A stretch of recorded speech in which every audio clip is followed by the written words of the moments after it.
This is Too Long for a Voice Note, a podcast about everything and nothing at the same time, presented by Claire and Enzo. Our podcast is produced in London. Some conversations are just too long for a voice note. Hey, he's Enzo. And she's Claire. And this is Too Long for a Voice Note. Hello. Welcome back to another episode. Welcome back to Too Long for a Voice Note. How are you doing? Good, I'm really good. No, I'm happy that we're filming. Mm-hmm. And well, before everything, hi guys. Hello, thank back. you for subscribe, like, share, keep doing it. Exactly. Thank you very much. Listen to us on Spotify, Apple, Amazon Music, and much more. Mm-hmm. Everywhere. We are everywhere. We are really everywhere. How are you, love? So yeah, I'm fine. We thought we would do a little bit of a different introduction this week and just share a bit of things that we've been loving, arty things, cultural things. Money. So something I've been loving, which I know Enzo has also been loving, is Queen Herbie's podcast. Oh yeah, that's cool. If you don't know Queen Herbie, she is a rapper and singer. She's like super talented. At this point, she's also like a designer. And she's doing her jewelry, isn't she? It's like she has a makeup line as well. She has everything. Yeah, she does. She's like very creative. So her and her husband, they produce the songs. He's a producer. They have this podcast called House of Herbie, and it's like a podcast for creative people, and it's so cute. I think we've both been loving it. It's very inspiring, and I feel also like even if you're not like, let's say, air quotes, creative. I think this podcast is also very uplifting in ways, and maybe it will help you to explore different areas of yourself. Because some of the topics are also like around, like I guess being like a young human. I guess you know. No, it's a bit. I think it's a bit for everyone, but especially if you're creative. I think it's a really enjoyable show. They give very good advice. I think for creatives. What episode have you enjoyed the most? Well, I think they just released one now that it was very, very interesting. It's talking about being in your creative flow. And it's kind of like how it is and how like what it means for you to be in space the way you're doing whatever you love to do. And it feels like it's like no time. It's kind of like you start, you don't know when to finish because you're so in that zone. But it doesn't happen all the time because you can block yourself. I don't know. I find that really interesting. Yeah, that was a good episode. I think I've got 10 minutes left of that episode. But they were saying things like, for example, which I think is so true, that, you know, she just gets off her phone. Actually, we have like an episode on your connection, your relationship with your phone. So that is so true, I think, for being creative. I think that's something I'm trying to do more and more now, is just put my phone on airplane mode. And then it's crazy how much editing I can get through, you know? True. It's something, I think there's like a very famous quote from maybe a writer, and I don't know which artist it was, but anyway, he always say like this quote that says, I don't know what I'm going around like he said. What did he say? No, but like said like basically like creative people, they need time to be bored and time to do nothing, which is similar to what she was saying. Like you need to have time of total nothing, because that's when the ideas come. If you are like on all the time, or like checking or being like influenced by whatever you see online, you don't have time for your brain to process everything. But anyway, I think that applies to many other things. For sure. And I love the podcast. The great podcast. Definitely you should check it, because this is not the only good podcast in the whole world, guys. There's more things out there. And we love her. She's so feminist and empowering. But check her music, but that's a little thing that we've been loving. Love this introduction. But it's my week this week, right? It is your week, are you ready for my secret topic of the week? I am slightly ready. Slightly ready. I'm ready, yes. So time for Bear's secret topic of the week. Okay, so I'm just going to bring up my notes, so hopefully won't look, because lots of people ask us that. Loads of people ask, is it actually secret? Or you tell each other, right? It's actually secret. He genuinely has no idea. Honestly, when we say it's, we talk about this, like when we have a special episode, I guess, that's the times that we actually discussed it. But before it's like a secret, so I don't know. So I feel a little bit of a different vibe, because I feel like just kind of changing things up a little bit and talking about something quite different for us. Ooh. So this is based on kind of something personal for me. I'll get into it a little bit. Ooh, we're getting but personal. I want to talk about Sorry, guys. He dropped his tea bag in the tea. The tea has a really beautiful message. Give love and get love. Oh, mine is compassion will make you beautiful. Oh, you're like, oh my God, I'm so compassionate. Like, it shows. I cannot be more compassionate in this life. Great. But anyway, I would like to talk about sleep. And different sleep patterns in different cultures. Ooh, this is quite interesting. Isn't it? I'm quite like, I've got a lot of notes. I'll tell you that for free. That's wow. Okay, I'm curious. Expecting this conversation. I thought you would on conversation. So I don't really know kind of how this conversation is going to go. Then, so we genuinely have never really spoken about this in our own lives. Yeah, but really, so we talk a lot. The reason why I am bringing this up is because I recently acquired a Spanish boyfriend. Yeah, acquired, but not that recent. We've been together for a while. Obviously, all great, etc. But one thing that we do really have a difference on are kind of like our scheduling and our sleep patterns. All right. If you don't know, like Spanish people, they tend to do everything quite late. Yeah, like dinner, 10 p.m. Like what the hell? Yeah, so I am from the UK, obviously. We tend to eat, I mean, my parents eat dinner quite early, like, you know, but I think normally like I would eat, 7, 7:30, etc. like that. But Spanish people, my God, they eat late. They really, really eat late. I think, because their restaurants, they open sometimes like 8:30 or something. So, Mental. You know, and they close like at 1. So it's like eating patatas, like patatas bravas, like at 10 p.m. It's like, wow, it's a choice. But, so I think I basically was curious about if this was a thing across other cultures as well. So I kind of went down this rabbit hole of researching about sleep patterns globally. And it is quite interesting what I found. Mind blown. Love it. I love this stuff. It's quite interesting. Yeah. So I wanted to give some examples. So to kind of start with the one that I have just given. Yeah. The Spanish tradition of an afternoon nap dates back thousands of years, according to the National Sleep Foundation, and that is called a siesta. Historians believe this is siesta. It's called a siesta. I have a story about that. Get your Spanish together, guys. Siesta.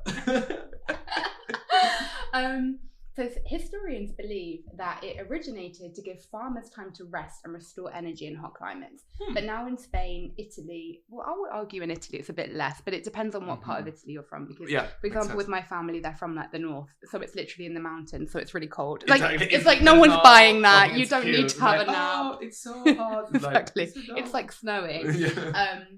And other European countries use a midday pause to go home, eat a leisurely lunch with family, and often nap. And it's true, early afternoon is a time when many people's bodies naturally get tired. So actually, it is recommended by sleep specialists to have a siesta. That's actually meant to be a good thing, because I always understood that napping was really bad for you. We're going to probably go into naps, but I've got lots of different examples from other countries which we can go into. Also, wildly, did you know that sleeping time varies so much between different countries? And actually, really, I thought like everyone went to sleep like at 11. And I think this is probably the root of all of this, right? It's kind of the emphasis and the priority that each culture has. Depends on the needs as a society or whatever. So in the US, Canada, Mexico, UK, Germany, Japan, people sleep about 40 minutes less than other countries.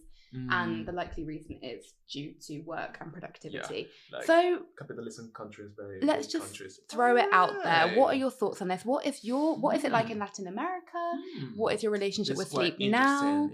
Go into it. I think, starting with the Spanish and Italians specifically, I think I've always found that really interesting, even though like some people, I think they tend to say that's very like lazy behavior, and I heard that a lot, like you know, like Spanish and Italians are fucking lazy because they're sleeping all the time, which I think comes from a bit of jealousy, because maybe you would like to sleep in the middle of the day and then wake up and have some nice food and beers, right? So you know, choices. But I do think that's really interesting, and I guess you get used to it, because I don't know if I could be able to do something like that. I don't know, for example, Latin America or in Venezuela, we don't have that. Like, you don't. It's like here.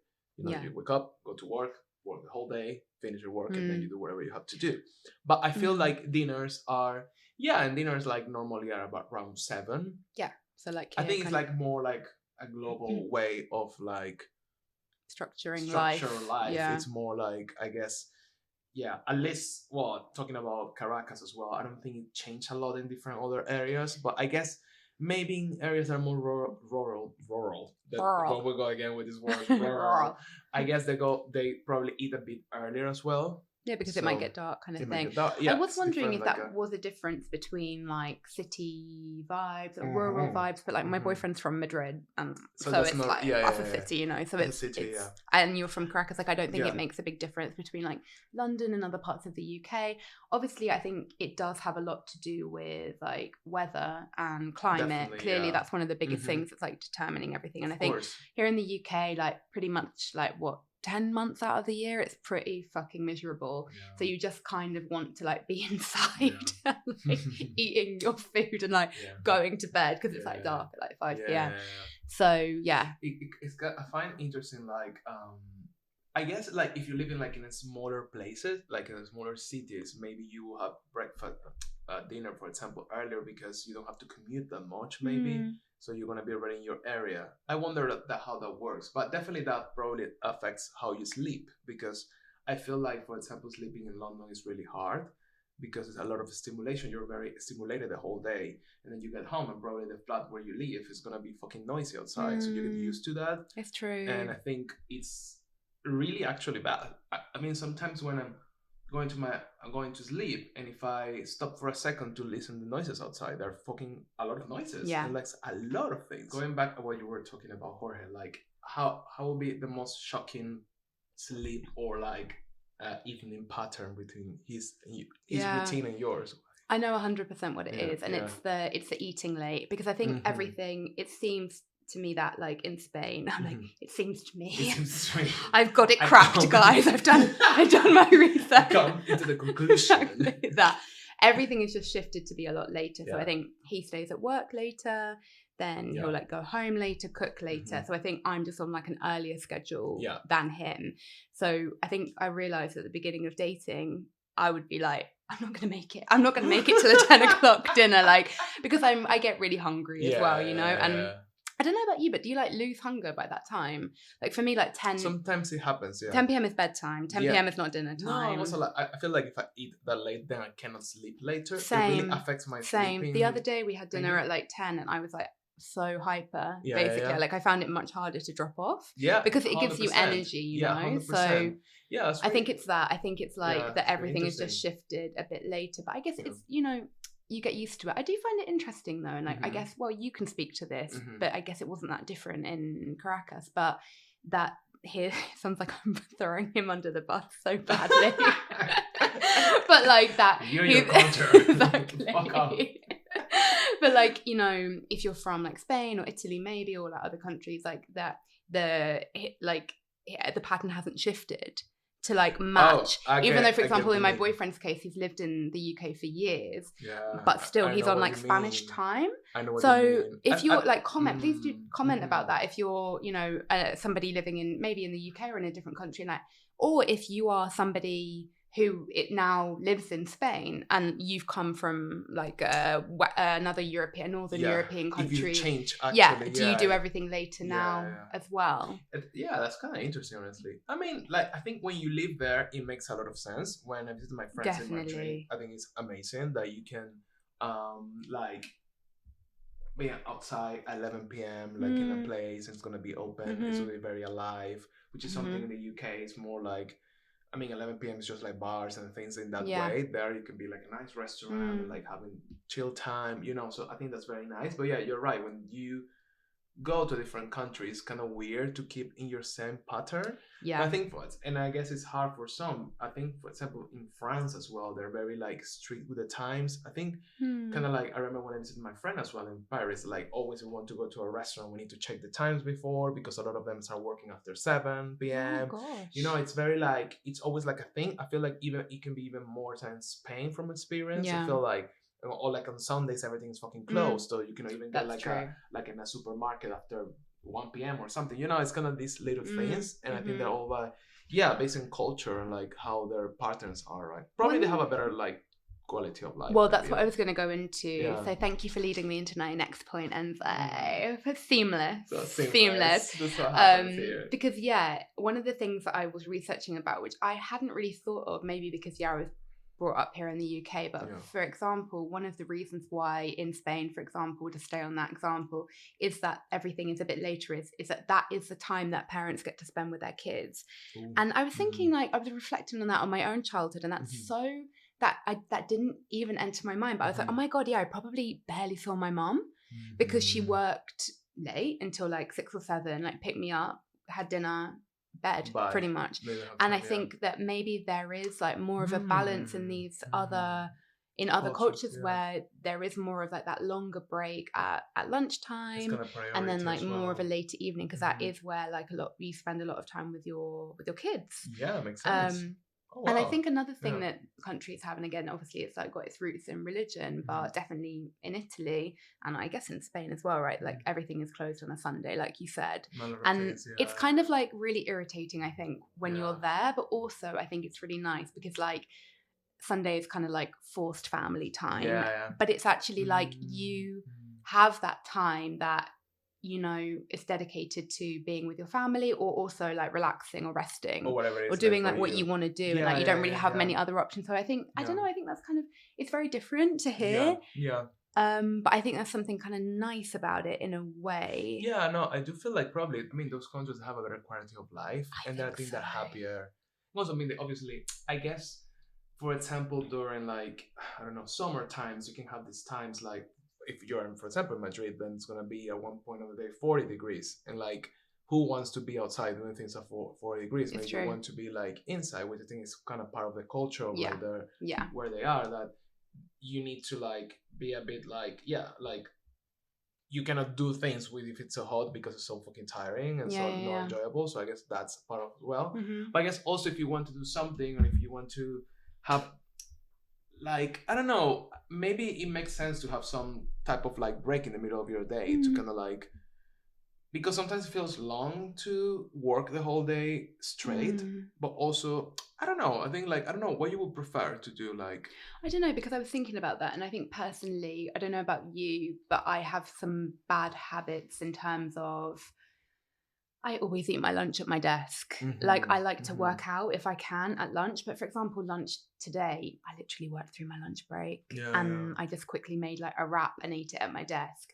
And then like the first time that I've like broken away from my desk is like, and I think that's not that healthy. So I think it's really nice, especially with food, I think, to like, actually also like, you know, this is another topic we can do, but it's kind of like that mindfulness thing.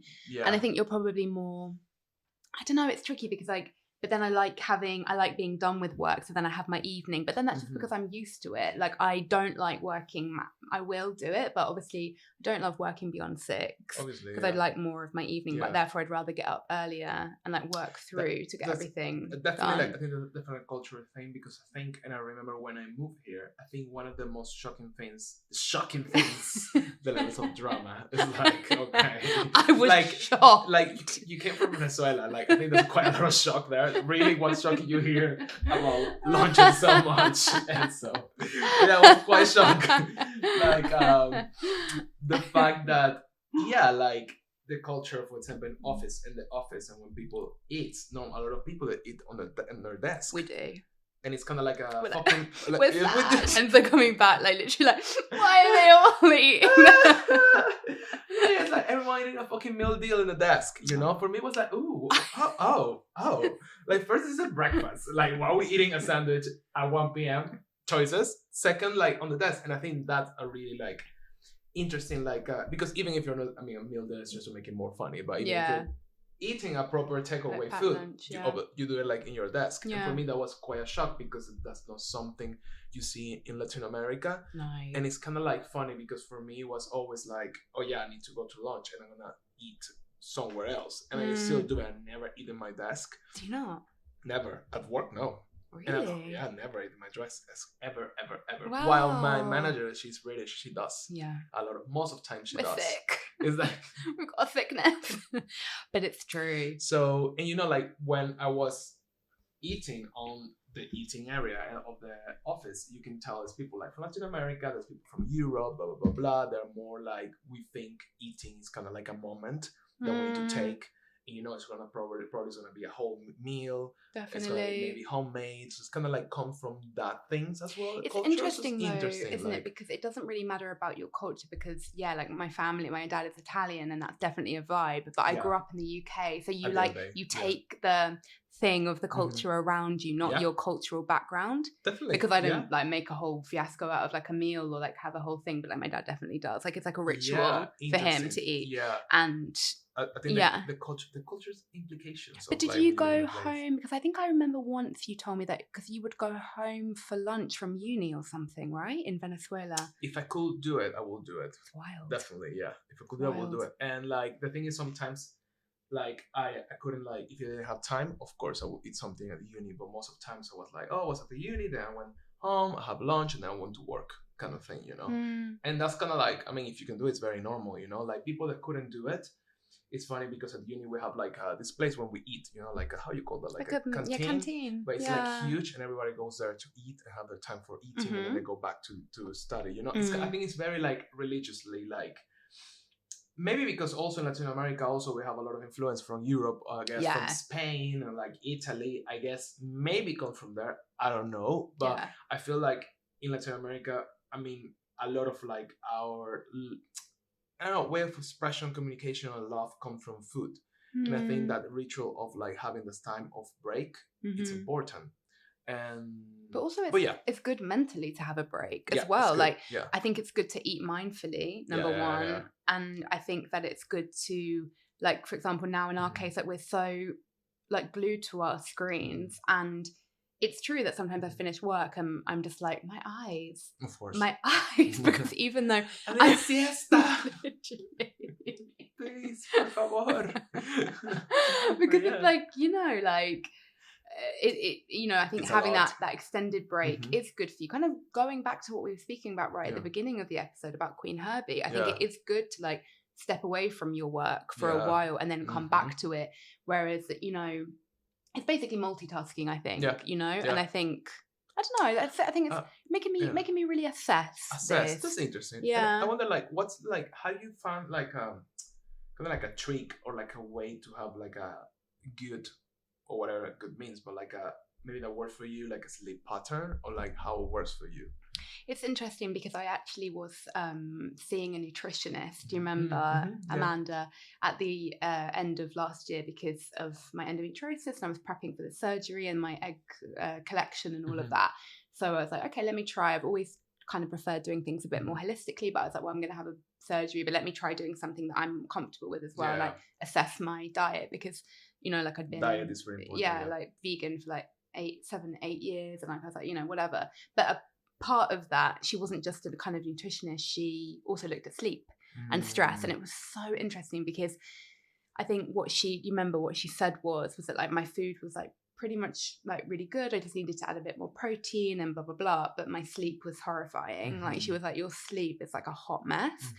And it's true. And I think it's that thing of like, and I think for me, I don't know about you, but I kind of got my morning routine down, but the nighttime routine, I do find it really hard. And again, like, not to throw my boyfriend, it's just worse now. Now I have a Spanish boyfriend. It's like, I know you for a few months, okay? Don't blame me all your fucking issues of your life and your sleep patterns to me, all right? I'm on your side, Jorge. This is like... One of the things that the nutritionist said was like, it's absolutely key to be off your phone for a minimum of like, 2 hours? That does not happen. I mean, I think I fall asleep with like my phone on me and like, or the Kindle out, or it's really hard, you know. And I've been trying to get better lately, but I find it still like really impossible for me. And I feel like it annoys me sometimes because I feel I have like weeks that I'm sleeping like better, you know. And then it's kind of like something happened, or maybe the week is too hectic, or there's a lot of things happening, and then my sleep goes to shit again. And it's kind of like I haven't found like a way to kind of like keep the balance. It's just like, oh, it's balance, and then it's like a fucking disaster with the sleeping. And it's really hard. But of course, I know things I should do, like, oh, well, don't look at your phone for an hour or two, like meditate, like take this, take that, you know, like, so but it's difficult to get into these things, right? Yeah. Then lately I've been trying to take again, like, I think I didn't tell you this, but taking again like the CBD drops. Oh yes, yeah. Because I tried them like a year ago or something, and they worked, and like I've tried them again, like every now, but sometimes I think it doesn't really work that much, or maybe you need to take them like earlier, but sometimes I'm trying to have them like if I'm too stressed to kind of like calm everything down. And I think I find some days I can sleep better and don't wake up in the middle of the night or something, but it's really hard to find like a good but I think it's because also we like to stay, I love to be up until late, you know. I like to be up until like 1 a.m. Yeah, definitely I could easily be up till then. And it's like I would love my life to have that shape of like I could stay up that hour and then still sleep 8 hours and like and then start whatever I have to start. But it's not right, as you say, sometimes with your jobs. Because you have to like get on with things in the morning. That's the thing. Like otherwise it's not enough time. I was gonna ask you about how you feel about like napping. Because I think that's the problem that I have with napping. Is that like I think my brain doesn't just switch off. So I think with sleep, like what I find hard is dropping off, but then I don't do that thing of waking up often in the night. Sometimes happens, for me. But napping, like a siesta, for example, like I love it that in theory, but I go for a nap. Cute idea, but save it. Save it. Keep it. Yourself. But I just like, my boyfriend is like, I just had a 20-minute nap. And I'm like, how? Because it will take me like 40 minutes to drop off. Okay, I just can't like go from like, here we are to like, but that sounds great because, there's lots of benefits to napping, like, and lots of different cultures. It's not just Spain, like lots of different cultures do a nap. Like in Japan, there's actually a word for that. It's called inami. Inami. I've heard about this. And it's about like just a quick nap that actually people do in public. There's no like taboo around that. And it's about like productivity and then being fresh and then getting back to it. And then they even have like cages on the streets that you can just get in. Exactly. How interesting. No, sometimes I manage to have naps and I think it's amazing. But I need to have a nap, and I think that's like a whole theory about like it cannot be more than 30 minutes or something. If you cross the 40 minutes barrier, then you're gonna go fucked up because you fall into this next stage of sleeping. Sleeping has like a different stages, so you need to stay in this level for like, which is gives you like a lot of energy, but you don't fall into deepest or one of the deepest levels of sleeping because if not you're fucked and then you feel more tired. So, well, I'm gonna reflect on this. Definitely. Thank you for sharing this topic with me, love. Is there anything else that you would like to add? No, I think I don't know if we're over time, but how you feel about like sleeping with someone else? Does it help you to sleep more? Funny you should say that because when I was doing the research, a lot of that was coming up, and again in different countries, it's wild how different it is. And like that people sleep together, people sleep separately. In Scandinavian countries, it's actually really common for people to have 2 different duvets because apparently that's one of the most distracting things about sleeping with somebody. Right. It's the kind of sharing the duvet. So they have their own little duvet. So Scandi, I'm sorry. It's so Scandi like audience is like, can we have a bit like wow. It's very organized. It can have a bit of romance here. Like, can we share a little duvet? It's like, no, you need to have your duvet. It's like, all right.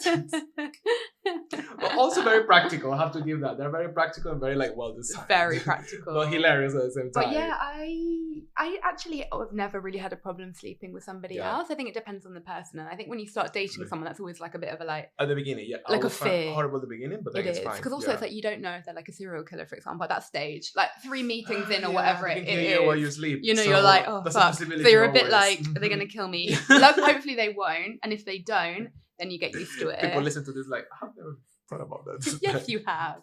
We all do. But I don't really have a problem. It depends on, if there's like a snorer, for example. Oh yeah, that's complicated. Our friend Wincy, fucking hell, she's a snorer. But yeah, I actually feel when I'm sleeping with my boyfriend, I sleep better. I mean, sometimes if that week I'm not sleeping really good, when I'm sleeping with him, I feel like I'm sleeping better. How cute. How romantic. How romantic. We share the same duvet. Yeah. Do you? Like, we don't have 2. And this is like, I can't wait to get my own duvet. Yeah. Like, literally, like, give me my own duvet. But no, if I have a bad sleeping week, if I'm sleeping with him, like, I sleep better those days. I think also, though, it's funny you say that because I think we, at the end of the day, like, we are, like, animals and we're herd animals. So it's like there's probably something quite like protective about sleeping with somebody else. So I think I actually know what you mean. Like sometimes I do find it harder to sleep without Jorge because I think you get used to being somewhere somebody else as well. There must be some psychology. And then you can also be like, well, if there's like a murderer coming in, it's gonna get him first and not me. I was thinking like he would protect me, not like he will get him first, and I will have time to run. You know, I'm out of the window. Well, that happened. Now I need to save myself. Bye. Anyway, guys, thank you so much for listening again, that's coming really back. Interesting. If you have any weird, also like sleep habit, like please share with us. Like, any good like sleep hygiene they call it, sleep hygiene habits. This is so like these times. Also, tell us if you are dating someone from a different culture that and you know how is sleeping. Oh yeah, if it's a bad story, tell us a bad story. Spill the tea on the comments. He's so happy to sleep with him or her. He's got his own duvet. No, good story is like. Well, guys, see you next week. Thank you, guys. Bye.